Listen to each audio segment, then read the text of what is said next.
Srila Prabhupada Katha. All glories to the assembled devotees. All glories to the assembled devotees. All glories to the assembled devotees. All glories to Sri Guru and Gauranga. Glory to Srila Prabhupada.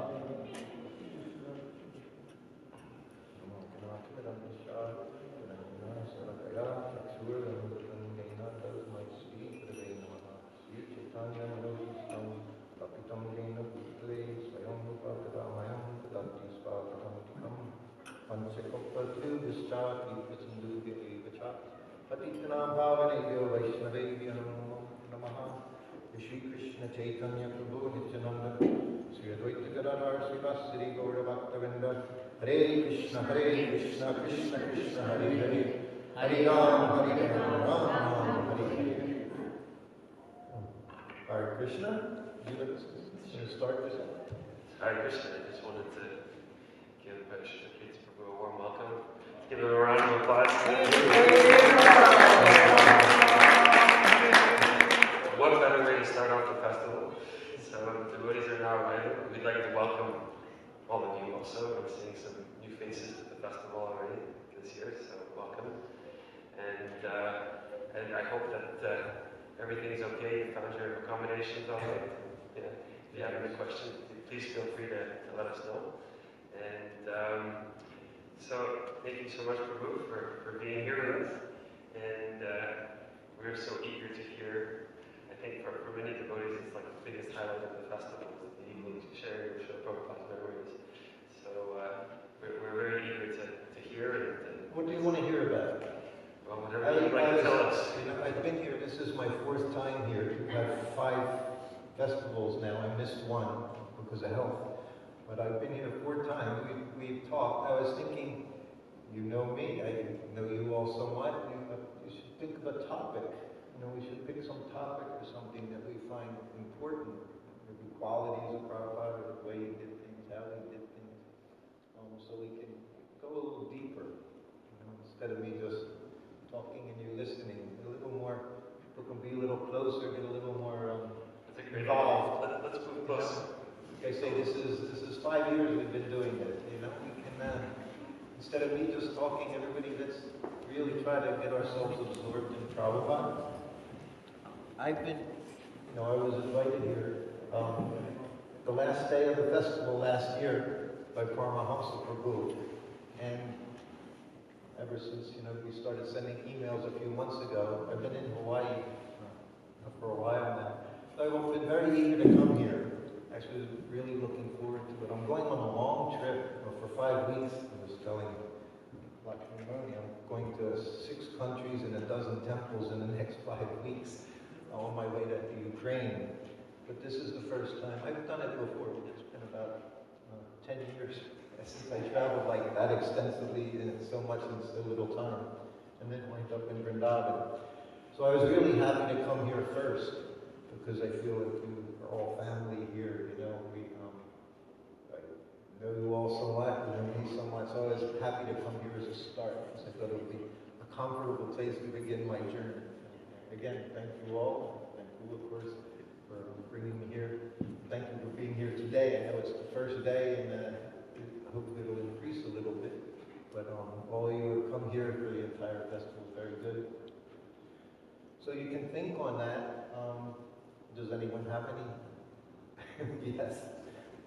So just one thing I want to say. So Ah. everything is being broadcasted to the kitchen downstairs also. So there's devotees preparing stuff too. So we have a microphone. We're very happy, Paramahamsa, that you finally get to hear as well as cooking for all of us down there. Paramahamsa Prabhu, do you hear that? Hello.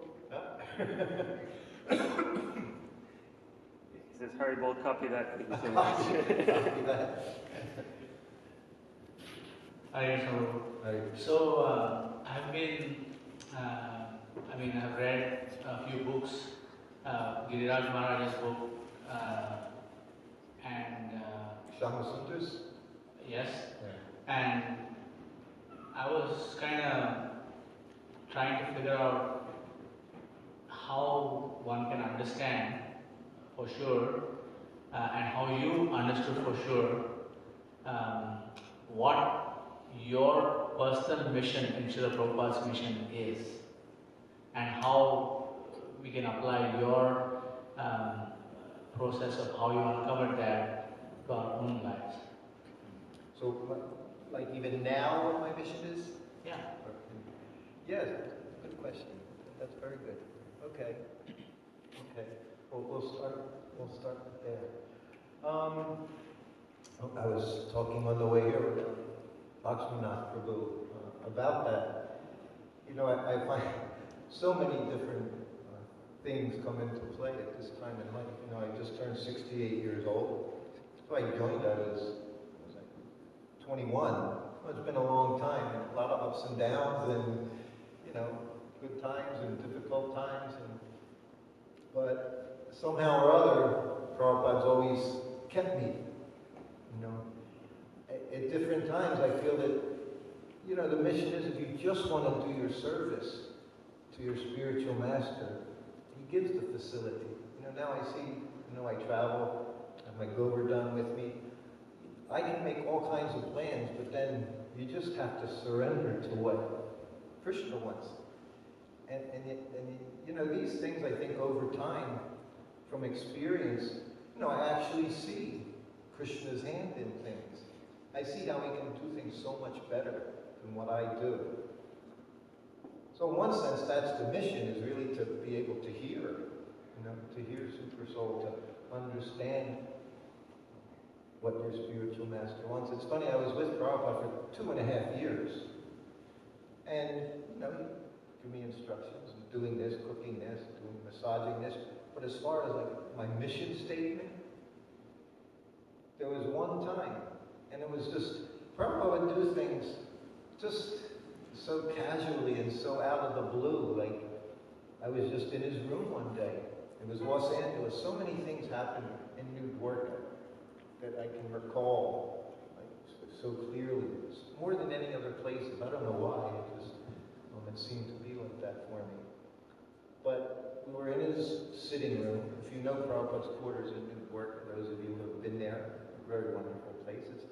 It's basically, it's like a, anyway, he has a sitting room, then he has another sitting room. So there were 2 bedrooms. So his sitting room, and his bedroom. Bathroom like that, and the servants' quarters was at the end. So it was an apartment. It was like a whole flat. And I was literally just right down the hall, 15 feet down the hall from his bedroom. But one, it was just the afternoon. And, you know, Gaura Prabhu. Shruta! Hare Krishna. Welcome. You're a sight for sore eyes. And, I just walked in, as I always did, I offered obeisances, and he looked at me, and he said, you should become expert, he said, on Chaitanya Charitamrita, and give classes. So, I can't say I've studied Chaitanya Charitamrita over and over again, but what I do understand is Prabhupada's part of Chaitanya Leela. He is Chaitanya Charitamrita. He's the one that's taken it from that little corner of the world, basically West Bengal, and delivered Lord Chaitanya all over the world. So he's in there. And you know, I feel that Prabhupada gave me that facility to speak about him. That was what he did. Otherwise, what can I say about anything? What do I know about anything? Nothing. But, so, part of the mission is to understand whatever you do, it's not even you. It's just the mercy of your spiritual master. I say I would go into Prabhupada's room in different places after class, after breakfast, and he would say, "Did you record that class this morning?" I said, "Yes." He said, "Play it." He said, "I want to hear it. It was a very good class." As if someone else had given it. He wasn't congratulating himself. He understood. Whatever I speak, it's coming from Krishna. He said it over and over again about his books. He said he would read his books with amazement. He said, "I can't believe I'm putting these words down." But he said, "But it isn't me." And again, we were talking, and I said, we all have a gift. We all have something we're good at. Prabhupada would say that too, about a Vaishnava should be expert in something, and he should know a little of everything. He should know how to do a little of everything. And as time goes on, you see, unfortunately, many of the younger people, they don't know how to do much of anything, other than play with those things all the time. But like practical things, like, if you blow a tire, you don't even know where to find a spare anymore. But this is our life. But we all have something we're good at, I think. But I think Prabhupada, and what that good at that and it's a whole lifetime of experience that goes on. You develop more faith. So, we can understand the mission. I just talked with one of my godbrothers who took sannyas about 10 years ago. He was a grahasta, grown-up children, and he had a very, dream, a vision. Prabhupada came and said, why are you just dallying and, do more, take sannyas. And he did it. I've had many dreams about Prabhupada, but I feel like he came to me a few times. Because there's a difference, at least in my experience. I've had dreams where I walk in his room, I'm just his servant, like nothing had ever changed. I close over one, there was funny ones, one time he rang the bell. It was just some room in India, some white member's house or something, the mind just does different things. So I went in, this was a dream, I offered obeisances, and he was like this, and he had a cell phone. And he said, "What's your number?" He said, "I might have to call you sometime." But as soon as he said it, I just woke up laughing hysterically, it was like so much fun, So I put it on, there's only one picture, I think we have a Prabhupada on the telephone. So I put the story on with the picture. I think one of my god sisters wrote me and said, "Oh, do you have his number? I really have some questions for him." Another one said, "What kind of phone was it?" I said, "It was a Nokia, of course. It was India, it was a flip phone, a little Nokia." But that was a dream. But then, a couple times, Prabhupada just appeared before me, just standing there in all his effulgence and glory. And of course, when that happened, unlike the other times where I'm just involved in this pastime with him, I just dandavat, I just fall right at his feet because he's appearing before me. So the one time, he just patted me on the head. He said, "Don't worry, everything will be all right." You could say that to me every 10 minutes, because I'm always worried about the next thing, I'm not happy if I'm not worrying about something. So he said, "Don't worry, everything will be all right." And it was basically about things in the society at the time. It was in the 90s I had that dream. So then I had very similar one, same thing, he just appeared to me, just before me, and again I fall down, tears coming out. But I looked up, and he looked down at me, and he said, "Take a stand." And then he left. So that's my current mission, like always trying to figure out what it means to take a stand. That's what we're talking about. But that's our business. That's our mission. So our mission is to continue his mission without screwing it up. Keeping the potency there. That's all of our mission. That's the mission statement for ISKCON. You come into ISKCON.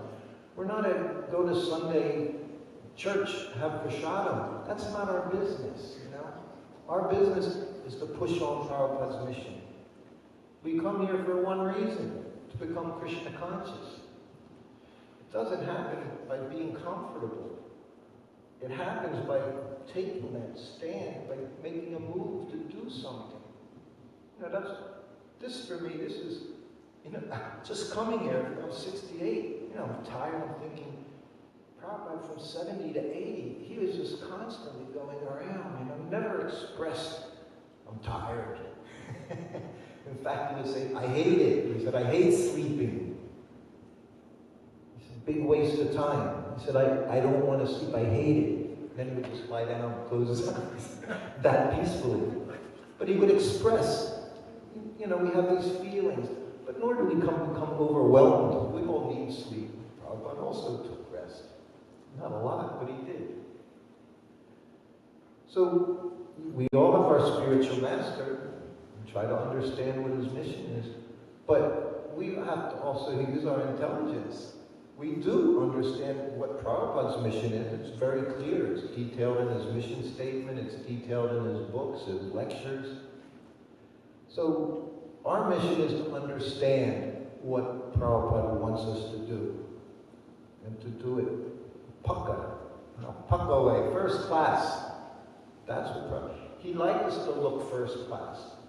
That's why he liked us, he liked clean cut. He liked it. He liked shave. He liked hair neat. He liked to see the ladies dressed very nicely for Krishna. All these things are part of his mission, to represent him properly, not slovenly. And properly doesn't mean necessarily dirty, but it means you look nice, clean cut. I walked into his room one day. I went with Prabhupada to Zurich, Switzerland, 1973. Spring of 1973, that's when gold became on the free market. $32 an ounce. I remember it to this day. Prabhupada was there in Zurich when it was happening. Shama Sundar brought him there. This was, we talk about Shama Sundar. Shama Sundar didn't do anything small. That's why when you read Shama Sundar, you can see the mood Prabhupada had. He was big. That's why he said, shoot the rhino. And then if you don't do it, no one's going to complain. It was impossible to begin with. Shama Sundar, since Prabhupada left, his whole life has been trying to do impossible things. But he loved that so much with Prabhupada. And Prabhupada, of course, encouraged him and empowered him. The people that Shama Sundar contacted over the years, most people wouldn't even think about it. You know, imagine from the beginning he thought, I want to meet George Harrison.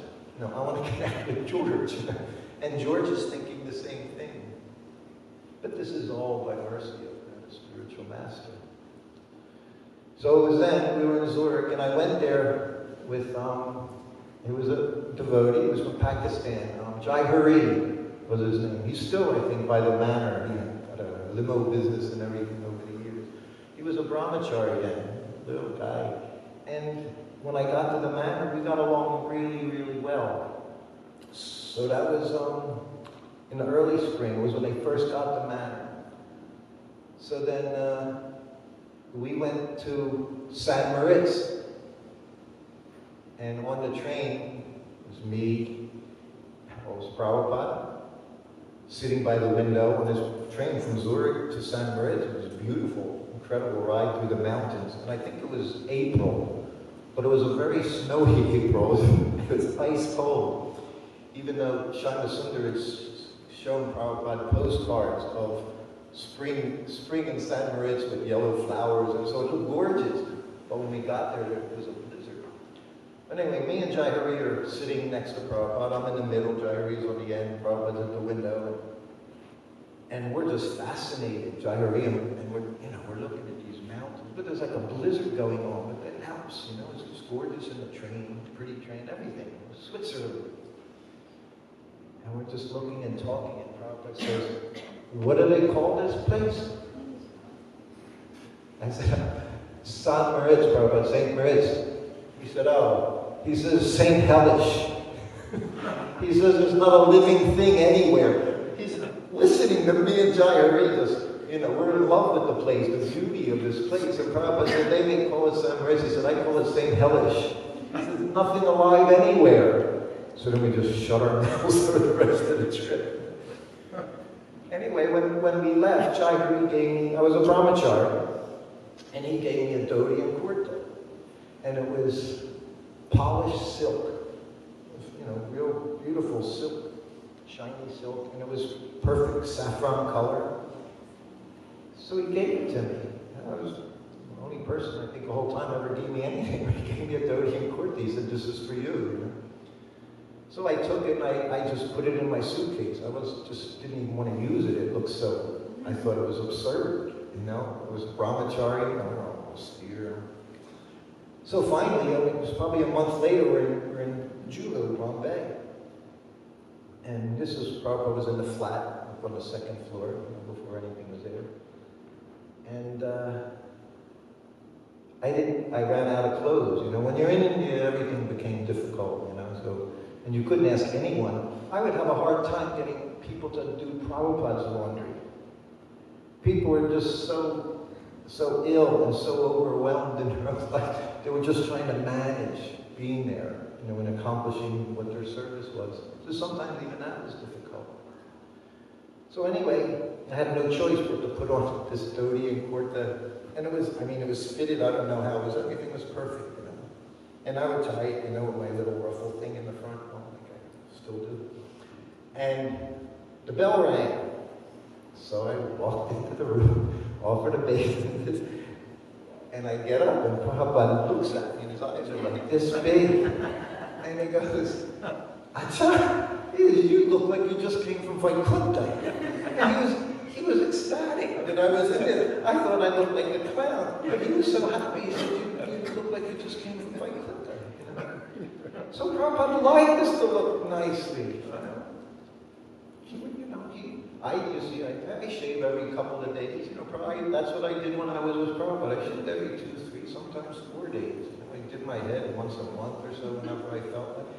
He never said a word to me about it because I always looked proper. I was always clean, nice. That's all. The part of our mission is to present yourself nicely for Prabhupada. Do as he was doing. That's what he would always tell his managers, his GBC. Do as I'm doing. And not a small task to do as Prabhupada was doing. But that's what he expects. And, you know, the more I talk and the more I travel, that's what I see. You know, we don't just sit back to enjoy Prabhupada pastimes. You have to learn from it. I don't say it just so you can, you know, we can have a chuckle or a little tear. It's to see how Prabhupada dealt with each and every one of us. How he took care of us. That's what's in there. And then we have to do that ourselves. Yeah, the big thing now, over and over again, is about criticism. Where is the time to criticize? Prabhupada didn't have time to criticize. He could care less what was being carried on by everyone else. He had his mission. Well, the usual thing, you know, when it was just managerial concerns, somebody would come in and say, you know, Prabhupada such that he's doing like this, he's doing like this, and Prabhupada said, you can do it. You know, you want to be president? Oh, no, Prabhupada, shut your mouth. He wouldn't say shut your mouth, but he would say then go do your service. Everything happens in its time. That's one thing I'm learning. Especially you live in Hawaii, you see the waves. If there's not a wave, you're not going anywhere. You know, you can paddle all you want. But all you have to do is understand when the wave is there. You know? And then you let that carry you when the time is right. I see it, this whole society is a wave, and it's going around for the second time. You know, I see Prabhupada started in New York. If you look at Krishna consciousness, Mahamantra, how it spread, It started there, and it traveled eastward through Europe. It took a long time, you know. In the 80s, it was in Ukraine. It was gradually going through Russia. Continued on through China, all those countries, you know, and even Japan coming on. But it literally, if you look at the time period, it was kind of like that. But I was just at New York Rath Yatra, and I was at Times Square just on a Saturday afternoon or something, and you know, these brahmacharis, Westerner brahmacharis, in brahmachari outfits, distributing stacks of books like this. 7 books, $50. I think it's 13 books, $100 or something. And, you know, kirtan is going on, so if they come up, people come up. And I'm thinking, impossible. But if you go to New York, if you want to park for a half hour, it costs you $12.50 in Manhattan for a half an hour. So $50, that's like a lunch. You know, I mean, donut plan, you know, $4 a donut. So money's not, and people come, and if they say, well, I don't have anything to put it in, boom, they got the bag, carry bags are there. I don't have cash, cha-ching, they got the credit card thing. But these people are interested. That one day I was there, they sold 26 sets of books in 2 hours. And these aren't donated books, these are people giving money for a set of books. Rameshwar puts it on there every day now with the scores.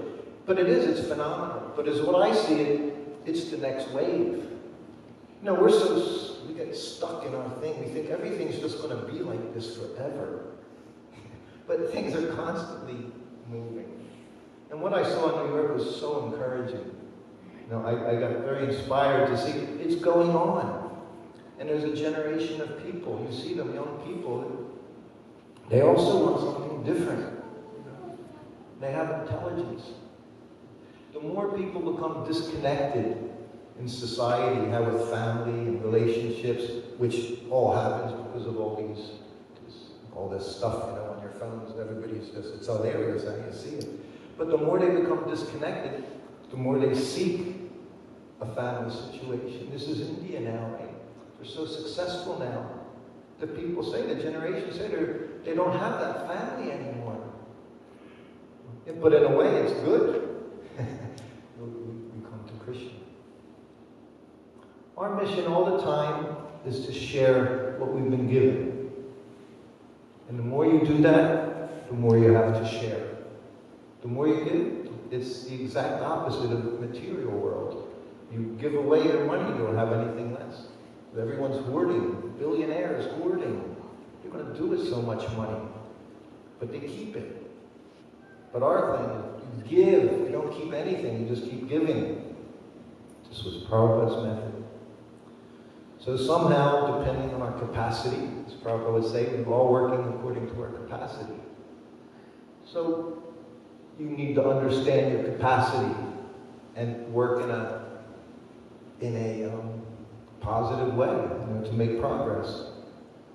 So that's individual. That's why we need a spiritual master. You know, Prabhupada knew what instructions to give each and every one of us. Like you say, you know, the candle. Fan it too fast, you put it out. But if you don't give it any air, like the bellows, if you don't give it any air, it also goes out. But the spiritual master knows how much to give, how much to hold back. So we're dependent on that situation. Any comments or Could you please tell that story? I was searching for it because Mahatma Prabhu gave a wonderful class this morning at the Montreal Temple. I heard it. And I was trying to find the story that you had shared with me when you were at the manor and there was a GDC. I was going to tell that story. And a sannyasi. Okay. I was going to tell that story. Okay. Yeah, that's a good way to understand, you know, our position, how to do things. So this was at the manor, and this was 1973 when Prabhupada stayed there for over a month, which was a very long stay in one place. He was there for more than a month. But when he got there, resident sannyasi there, and the temple president, who was a grahasta, might have been a brahmachari at the time, 73, they came into Prabhupada's room, and the president starts talking to Prabhupada. Prabhupada's behind his desk, and I'm at the side. I was always at the side, just sitting there, listening, watching. And the president starts, Prabhupada, our GBC is not chanting his rounds. We see all that. We never see him with the Biva. We know he's not chanting. Prabhupada said, you can go. He just told him to leave. So the sannyasi, he's still there. But Prabhupada just didn't like what he heard. He didn't like the way it came. He could have said, Prabhupada, our GBC seems to be really struggling. He might not be chanting as, what should we do? But he just went after him, like, you need to get rid of this guy. That was his tone. You're not chanting. Everybody knows it. Prabhupada said, you can go. So now the sannyasi's there. He said, Prabhupada, and he'd been there since Vishnu John's brother, Rabati Nandan Swami. So he'd been around a long time. He said, Prabhupada, it's true. He said, it's a fact. He's not chanting his rounds. He said, Arjuna didn't chant rounds. Arjuna, in the Battle of Kurukshetra, he said Arjuna wasn't chanting rounds. He said he had too much, and so much to do, there was no time to chant. He said, you should see it like that. He's doing so much service, he's not getting his rounds done. He said, then you try to encourage him. And he just left it at that. And then, of course, he called in the GBC, and he said, the devotees, he said, you got to try, do your best. He was, from 67. So his inclination, he was never strong on the sun. And that is serve Prabhupada 24 hours, 25 hours a day. Prabhupada accepted it.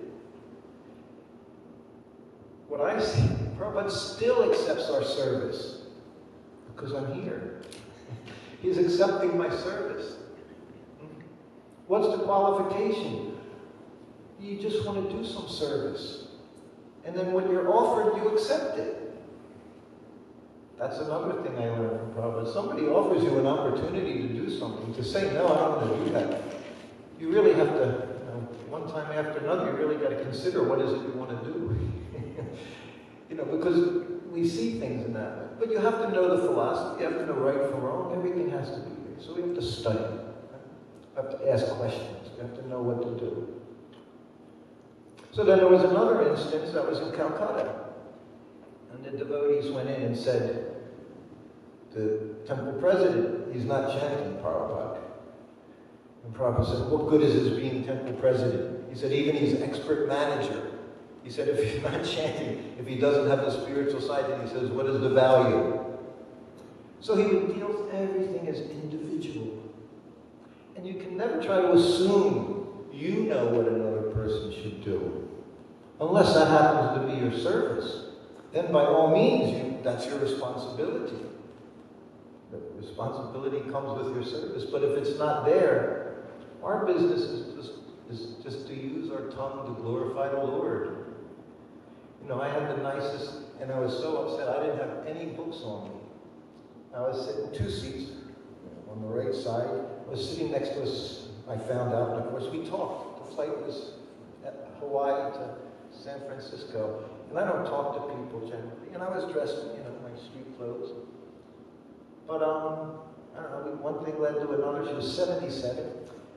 She was a British lady living in Florence for the last 50 years. She was married an Italian man. I told her all about Krishna consciousness, told her how I came. She wanted to hear everything. She was a Christian lady. I described the Trinity, how we understand the Trinity. Holy Spirit, Super Soul, God the Son, that's the Guru who's there. God. So everything became, and this is usually my area where I speak. So for me, speaking to someone new. It was something I hadn't done for a while. But it took a little while to get going, but she was so happy by the end. We exchanged WhatsApp numbers. She's going to go to the temple, Villa Vrindavan. She wants to go there. I gave her my name. I said, you tell them. I said, you take good, nice care of her. She was a philosophical, she was a pious lady. She has a 400-acre farm, so and she lives in Florence, and she rents out the farm. So I started thinking, ooh, we got to talk to the devotees. We got to get that farm, 400-acre farm outside Florence, But anyway, every opportunity. So somehow and for me, that was a very auspicious sign. I thought, all right, we're off to a really good start. This is. I couldn't have asked for a better thing, especially when you're flying and you can't stand it. Which I can't stand flying. I can't rest. I can't relax. I just sit there and suffer for however long the flight is. So it made the flight, 5-hour flight, 2 hours doing that. So everything, unless you're qualified, our business isn't to figure out what others are doing. What we're doing ourselves. And we say, Bhakti Siddhanta Saraswati Thakur, I think there's a verse like, it's only because I'm honeycombed with faults, I take to the task of seeing faults in others. Because we do see others' faults. But then, depending on our service, maybe that is your service. That's what the Guru's service is, obviously. Prabhupada was always, from the very first day he gave me initiation, the first thing he did was just smash my pride. And every time he would see a little, he would say something or do something to let me know it wasn't helping me. But that comes from a helpful place, like we say, a constructive place. He wants to help me sincerely. We say ISKCON, and Prabhupada said, what is society based on? Anyone know? It's 2 words, yes. Love and trust. No one even, maybe you just don't talk. But, back in the 70s, love and trust. And it's not trust and love, it's love and trust. First, you got to understand you're getting love. And you've got to give love. We give love through our service. That's what Prabhupada told me. Your service is love. He said, you just keep doing your service. Everything's all right. He always told me everything was all right. Just do your service. We get so caught up, I'm not making proper advancement. I don't understand, my next life is going to be. My goodness. I'll be happy if I just get to render a little service to Prabhupada in my next life. That would be a wonderful thing for me, That's like my greatest desire, is that he allows me to serve him this life and continually. So love and trust. So first you have to develop that relationship. Real love, not lust. Love. Love means you want to do things for them all the time. You want to see them happy. Then trust is there. Then whatever they tell you, you can readily do it. No question of criticism, because there's no one to criticize. Just this wonderful person who's trying to help me. And mutually, we should all be doing this. And that's the whole position of calling everyone Prabhu. For everyone, we're supposed to see as Prabhu. Right? We know in that letter, Prabhupada said, all my disciples, why just Siddha Swarup is pure devotee? He said, Siddha Swarup is pure. Siddha Swarup. What did he say? No, that was what he said. Siddha is pure. He said, Shanga Sundar. He said, all my disciples. If they're sincerely serving, you just have to see them as being pure. So then how can you criticize someone in that way?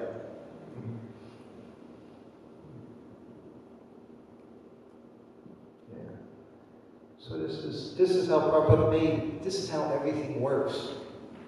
Because all we see is everyone is serving Krishna the best they can. Right? Way back to the drunkard that brought in the toilet rolls. Prabhupada didn't say, get rid of this lunatic. What's he doing here? He just sat there and watched. He watched to see what he was up to. And then he said, look, everyone wants to do something.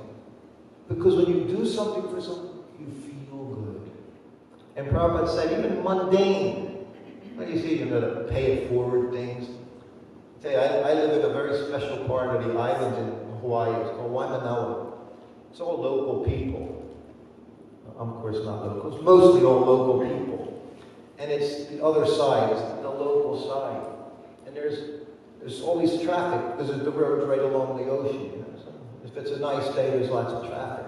So to get across is very difficult. But all those people there that are on the main highway, that are local, when they see people on the sides, they just stop. Tell them to go. And you feel good, and I do. And you feel good just being nice to someone. Prabhupada said that feeling, it's like a minute idea of what it'll feel like serving Krishna purely. That feeling you feel happy. Imagine you take that feeling. It's a feel good. We want to feel good. You take that, magnify it millions of times. So this is service to Krishna. So if we just keep ourselves from trying to help one another, everything will be good. There's a story, of course, with Madhavisa Swami. He was so many rumors. Things were said about him that weren't true. He embezzled tens of thousands of dollars. He didn't take anything. He mailed his danda back to Prabhupada. Prabhupada was so upset. He said, "You have made it." He's so embarrassed he could never come back by your criticism. Everyone's so eager to jump on a GBC sannyasi fall down. 75, somewhere in there, 74, 75. Wonderful person. What he did in Australia was phenomenal.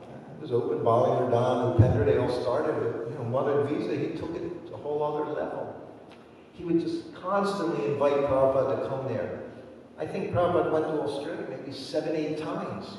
I went there 5 times with him. This place in the middle of nowhere. This big island or whatever, the little continent, smallest, whatever it is. But to get there, you just have to go there, and then you go back.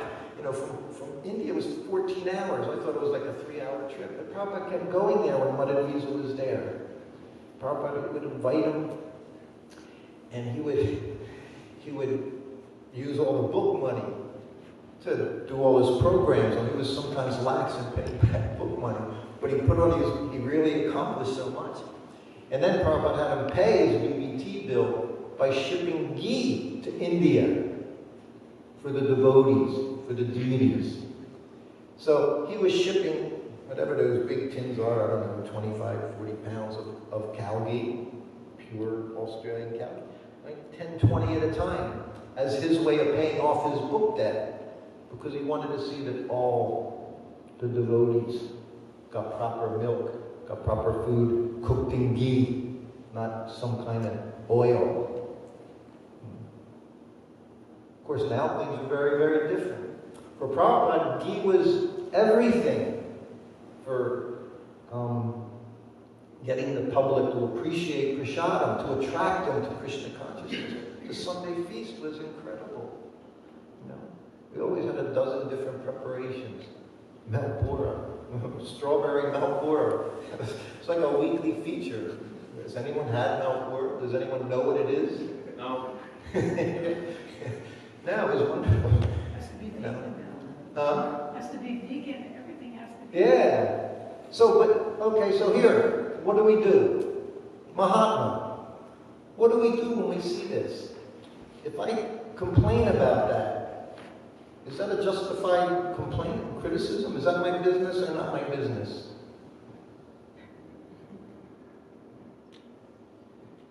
Yes. Yes and no. Prabhupada told me to take a stand. So what does that stand involve? What is my business? I'm asking sincerely. You get this on. Yeah, it depends on the situation. It depends on the relationship, and it depends on your mood. Because we all feel the mood of another person. And so sometimes you are right 100%, and your mood's 100% wrong, and everyone shuts down. Well, just like the temple president who said he's not chanting his rounds. Prabhupada picked up his mood and said, you can get out of here. But then he dealt very seriously with Rabbi Nandan about it. So yeah, that's certainly important. But these are some of the things that come up now as far as is seeing the society in different ways, different.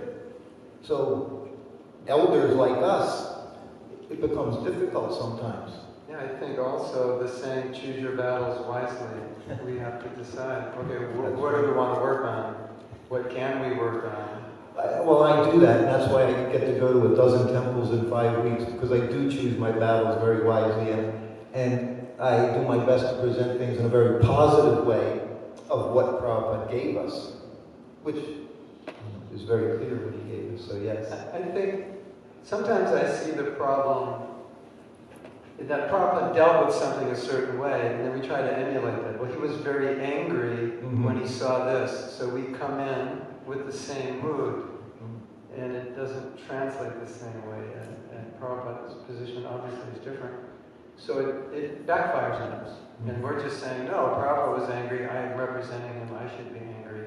Okay, that's all right, but you have to judge by the result. Maybe that anger will be helpful, maybe it'll backfire. But I don't think we can assume just because Prabhupada was upset, we can show that same frequency because we're not him. You know, a lot of times I see the gurus complain about their disciples and they say, I never did that. I would never say that to Prabhupada. I would never do that to Prabhupada. And I always think, I'm trying not to be offensive, but I think, yeah, but you're not Prabhupada. Right. So how can you expect that of your disciple to be the same? So I think that's a consideration, at least to some degree. Sure. Oh, no. Oh, you have to be looking out for the best interest. But see, then there's another thing I've really come clear on is my own method of being close to Prabhupada. It's always been very personal, even after he left. I got, when I got on Facebook 10 years ago, I never thought it was a social media. I just thought it was a preaching platform.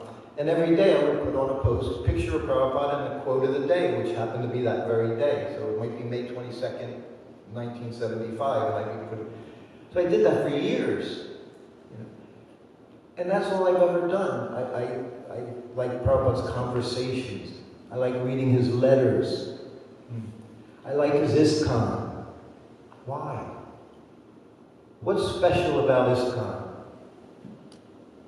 Oh, so many things.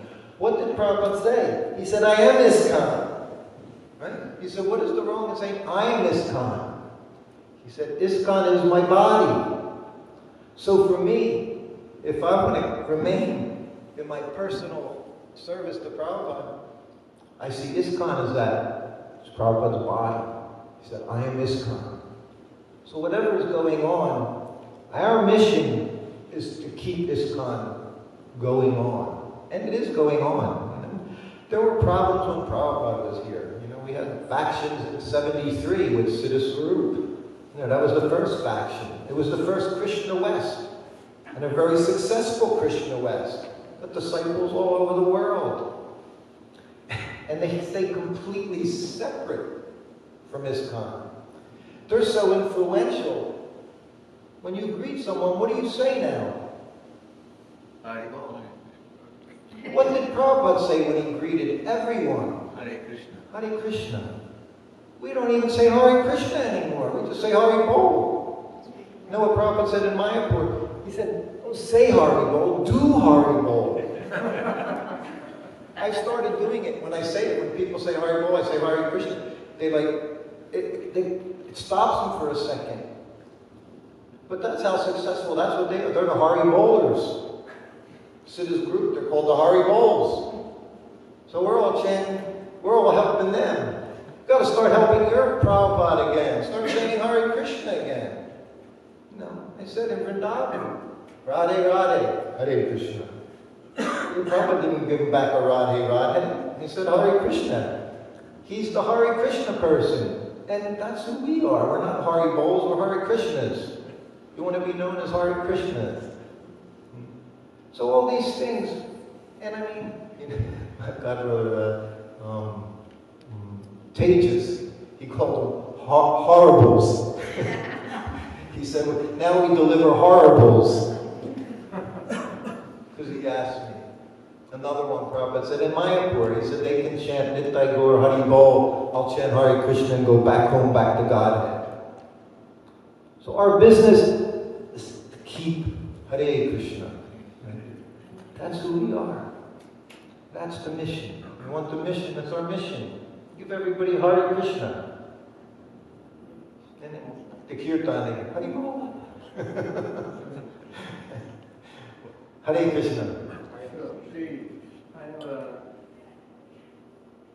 Krishna, all right. I have a question. I don't know if you were ever present at a time when a disciple had an argument with Prabhupada. Either a disagreement, Yes, I was. or maybe even finding fault. There's some very intense. Can you describe how Prabhupada, what happened and how he dealt with it, and give your comment in terms of how we should deal with people who also treat us that way? If there's a parallel or if there isn't a parallel. Yeah, Mahatma, I was in Alachua, it must have been 10 years ago. I don't know if it was your place, maybe it was Nalini Kant's place, and I gave a class or something, Mahatma was there. And I remember afterwards, he said, you know, you really can't say anything after you speak, because all you do is quote Prabhupada. He said, not like you can disagree with you. I always remember that. And I thought, yeah, that's why I do it. I don't like disagreement. I don't like arguing. And I didn't like sitting in front of Prabhupada or in his room while he was arguing. There are a few I remember. I mean, there were different kinds. Most people didn't argue back, at least that I saw. Only one, I know, really, got in with Prabhupada. The other, aside from that, the only thing that really upset Prabhupada was when the philosophy was getting changed. There's that, that's the thing Guru got into, was about the beards. I was there for the morning walk in LA, where they started, there was once in Australia and once in LA, and they were also, they were Siddha people. Siddha followers. And they started complaining, how can we say, Nanda Maharaj had, 900,000 cows, who's going to believe? And Prabhupada said, well, you don't have to say those. This is how it started out. It was this very challenging thing. Of course, then the whole thing with the hair. I mean, Prabhupada just, because they just wouldn't listen to him. He was saying, why? He said, but that's because, there's no why. Guru gives you instruction. You don't need to ask him why. Huh? You just do it. Because you're a fool, and what do you know? You just follow. But they started coming on. And then the big one was, he said, he liked clean. Prabhupada always said he liked, did not even bald, but he did like sikas. Always said sika, flag should be there, like a tilak and beads.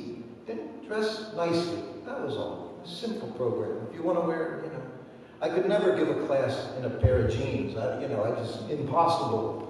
I don't care what happens over the coming rest of my life here. That's not going to happen. But I mean, otherwise, I traveled here in a pair of pants and a shirt. My sika was hanging back there. That's what the woman said. Well, I said, why? I said, I'm a Hare Krishna. That's the first thing I said to you. This guy had this thing around my neck. I didn't even think about it in Hawaii, going through security. So this thing's on my neck. It looks like I'm ready to set off a bomb or something. The guy takes it. He goes, what's in there?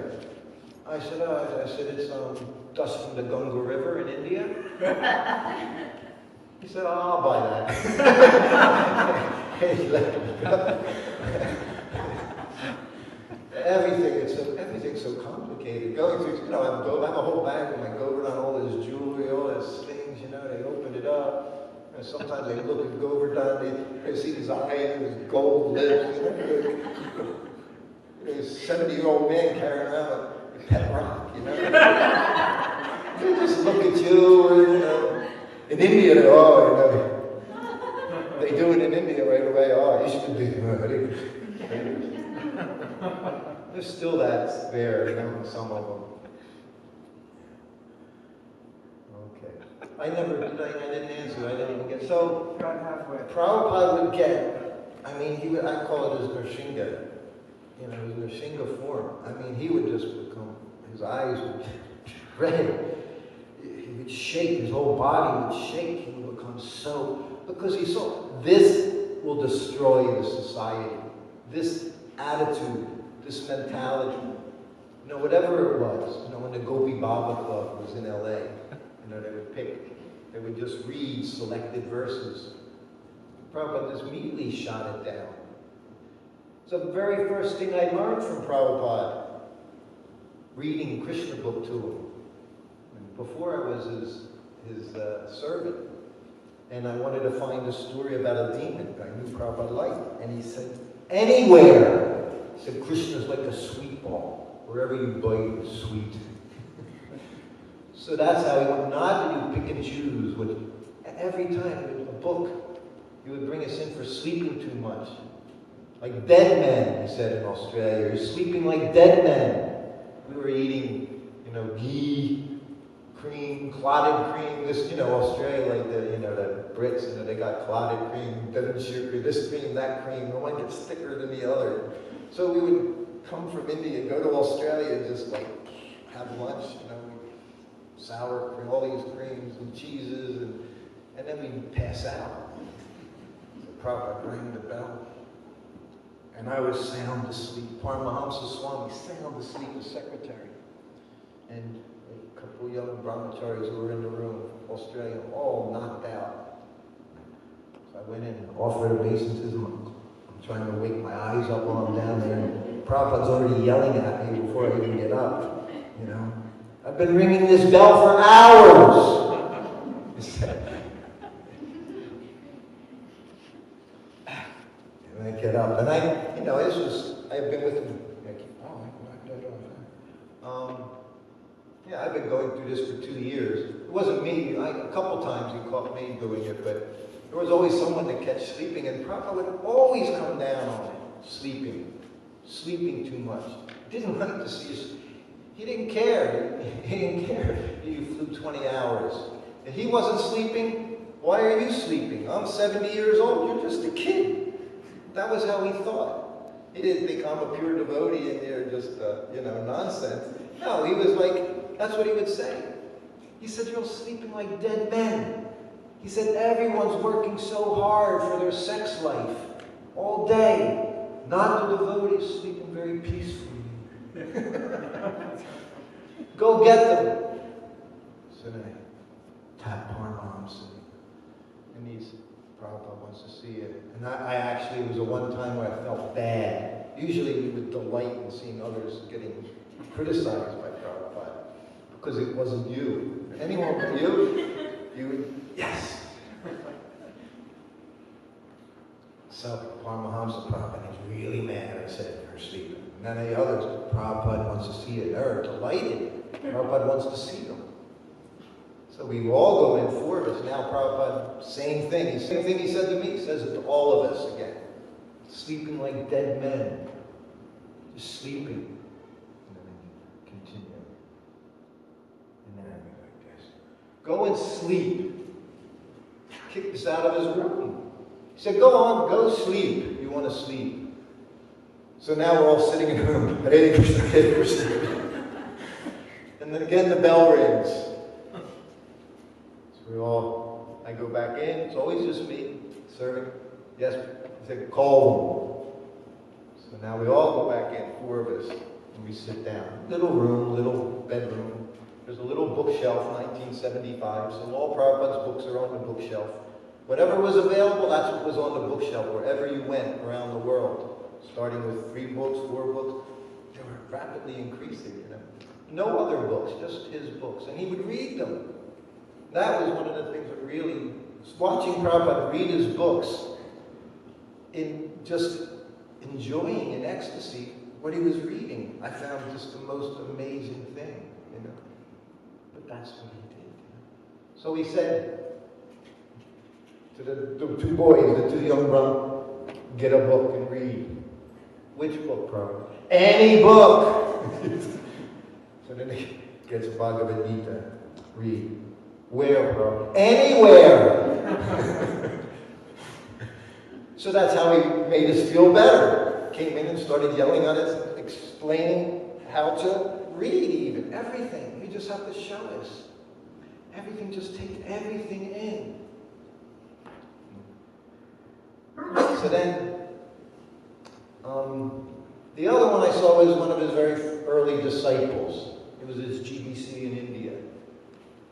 And he was expert. And Prabhupada said, we'll get him. And Prabhupada, he was leaving India, wanted to go to the US. It was 70s, or 74, it was crazy, booked his, he wanted to be part of that. He was stuck in India dealing with Indians. No offense to any Indians.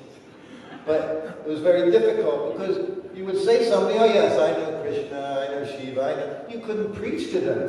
Because all we wanted to do was preach. But Prabhupada's having to make life members. Sannyasis making life members. You think they wanted to do that? Beg for money? Give a card so you can stay at a place for 3 days all around the world, anywhere, for 1,100 rupees. It was a steal. Some people still try to provide that card and get free stay in our places. It cost them $5 or something. So he wanted to go, and Prabhupada said, I need you here. So it went back and forth, and it kept getting louder and louder. I had never seen, well, I did see it once before with the same person. It just got louder and louder. And Prabhupada's getting really angry. And the same, he was shuddering. I want you to, Prabhupada is not, he just kept going back and forth, the same thing, the same argument. I need you here. Prabhupada, I need you here. Prabhupada, and then at the end, Prabhupada shouted, you chant your rounds, follow the principles, do any damn thing you want. That's a guru. Because why? Why? Anything you want. Why did he say it like that? Chant your rounds, follow the principles, and do anything you want.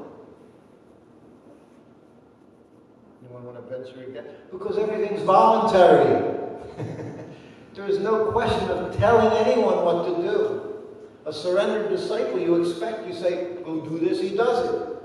But if he starts arguing to the point of saying, I'm not going to do it, he said, fine, do whatever you want. Just chant your rounds and follow the principles. Because that's what he wants from all of us. But from that, inspirations have come to do things. Of course, he did go there. He was very successful. He went back, and so many things happened. But watching it, it was, an area I could never go to. Never even imagine. I couldn't even imagine others doing it. But apparently in the Swamiji days, some people had different relationships that they felt that, on some levels, maybe you didn't progress to that level of being so surrendered to your guru, I did the same kind of thing, but there wasn't any shouting involved. When I got to Hawaii in 1975, after being with Prabhupada for 2.5 years, I had a son, 6-month-old son. I had a wife living in Hawaii, and I just wanted to be there. I was an attached God. I was attached to my wife. My son, I didn't even know. I wanted to become attached.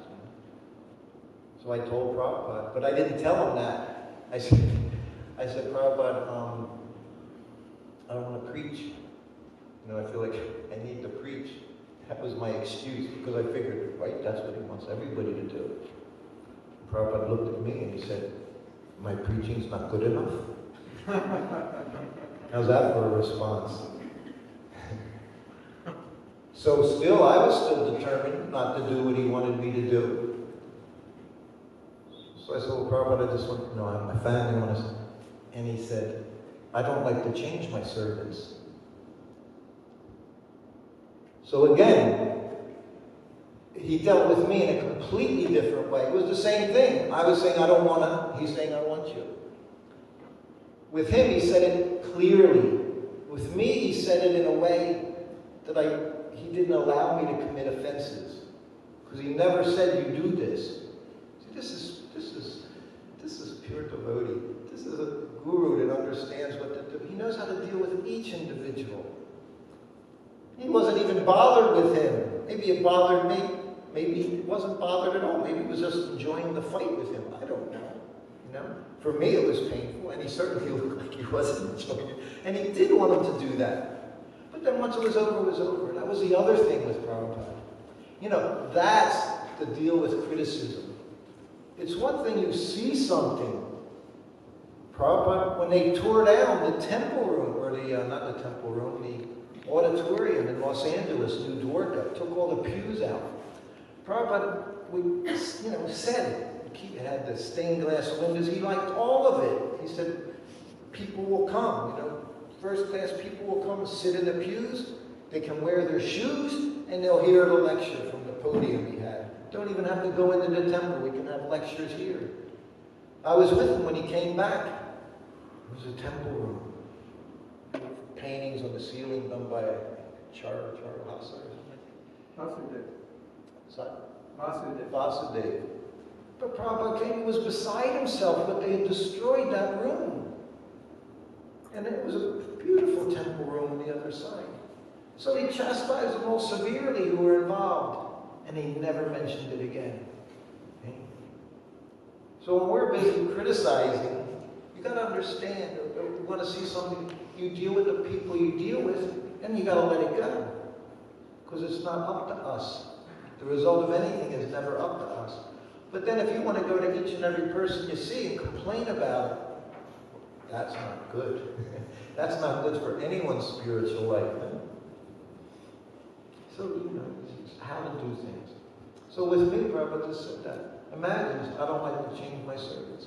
And I know, I was good at what I did. And it made it easy for him to do his preaching work. He didn't have to think about silly little things, the temperatures of water, everything. How you pack up when you're leaving, how everything is, every simple little things they were, the details. Oh, we say that? Devil's in the details? Yeah. Well, God is in the details. Devil's also from God. No, everything's in the details. And that's what I noticed in my service with Prabhupada, is I was never one to argue with him. I never thought he was anything less than Krishna's representative from the spiritual world, but I did become inattentive. And sometimes, I remember once he said something to me, and it disturbed me. And then I knew I was in trouble, Some of them would feel that after a few months and go away. That familiarity. It's a dangerous thing. But and that's why he would protect us by always saying we were doing what we were supposed to do. Because then also your consciousness will be clear. So if you're sleeping all the time, immediately it changes you. You see things differently. Sleeping through Brahma Muhurta, so many things. Eating wrong. Prabhupada said it's a science. So if you're not getting the result, then you have to understand you're not following properly. There's something you're not doing. Or there's something you're doing that you shouldn't be doing. He said, because if you follow the science, the result is there. It's guaranteed. He said it's guaranteed. What's our... 7 o'clock, what is our program? 7? Well, there we are. Any other, did I answer? I wanted to, yes, that was good, that was helpful. Thank you. I heard a story where one old disciple had come back to see Prabhupada in India, and he was defiant. Prabhupada thought he had come back to surrender. And so Prabhupada said, yes, you can stay with us, take up where you left off, and so on. And he was, I think, intoxicated. And he had no intention.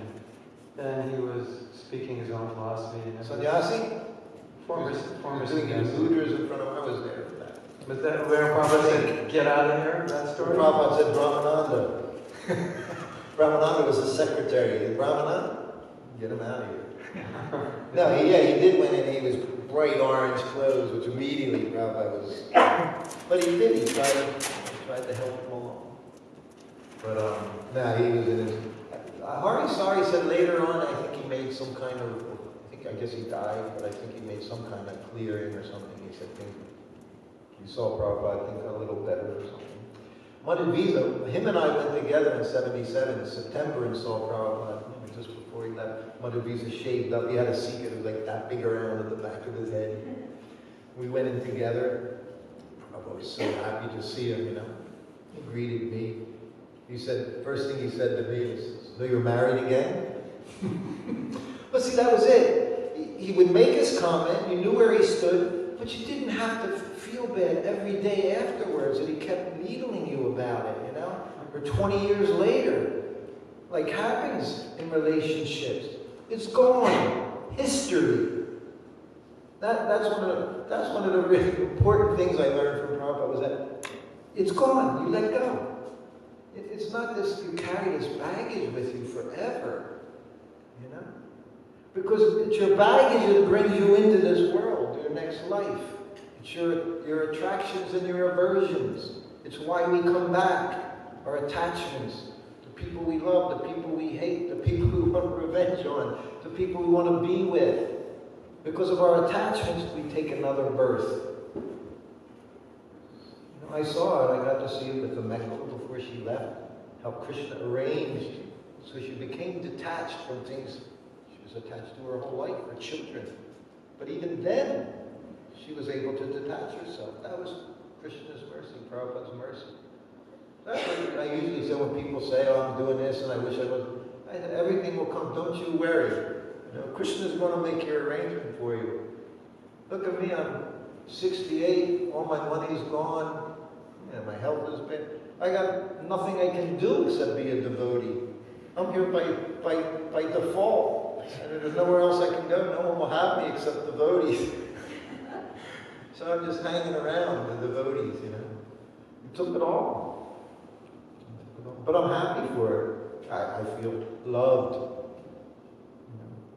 And I don't say that, it's not something I say with pride, it's something I say, Prabhupada loves us. He just wants to see us advance in Krishna consciousness by doing what he showed us. He set the example in every way. Even his life. He got his instruction in 1922, again 1933. And it was always on his mind.